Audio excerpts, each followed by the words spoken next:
Yo soy Jordi Gisbert, soy del estudio Comanchís. Lo componemos yo y mi compañera Verónica Coloma. Este año a la Feria de Nude hemos traído una colección de mobiliario hecha toda en material de fresno.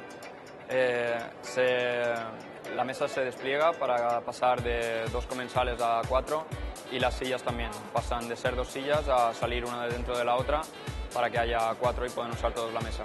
También traemos una colección de macetas que son para cargar móviles, cámaras y no tener los cables sueltos por ahí.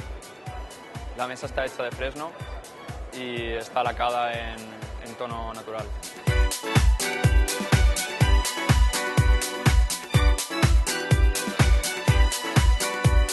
Podéis ver estos muebles y todas las demás colecciones que tenemos en nuestra web www.tastydesignstudio.com.